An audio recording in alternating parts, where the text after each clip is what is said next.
La sortie de Wakanda Forever, la suite du film Black Panther, a été annoncée lors du Festival international Comic-Con aux États-Unis. À l'occasion de cet événement annuel prisé par les fans de bande dessinée, Marvel Studios a donné un aperçu de ses prochains films et séries télévisées. Le deuxième volet du film à succès Black Panther en fait partie. Certains de ses acteurs étaient présents à San Diego pour parler de leur expérience de tournage et de l'enjeu de ces films.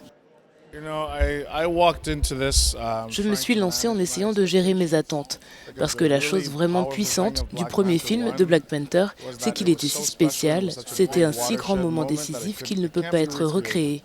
Alors je me suis dit qu'il valait mieux ne pas avoir d'attente.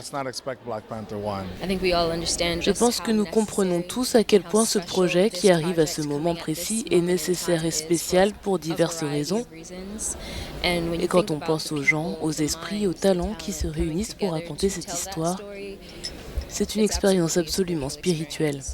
Tournée après la mort de l'acteur Chadwick Boseman, qui interprétait le héros Black Panther, cette suite révèle déjà dans sa bande-annonce un opus chargé d'émotions, le réalisateur Ryan Coogler ayant voulu rendre hommage à l'acteur décédé le 28 août 2020.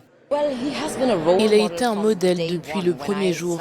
Quand j'ai commencé à travailler là-dessus en 2015, c'était quelqu'un qui était extrêmement positif, déterminé, discipliné.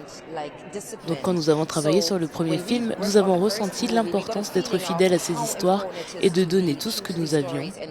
Rien n'a changé, et surtout maintenant qu'il n'est plus avec nous, je le sens toujours présent. Il n'y a pas un jour où je ne pense pas à Chadwick Boseman, et chaque fois que j'entends Black Panther, je pense à lui. Et c'est une bonne chose. Le Comic-Con a également permis d'annoncer les sorties prochaines de Guardians of the Galaxy et Ant-Man.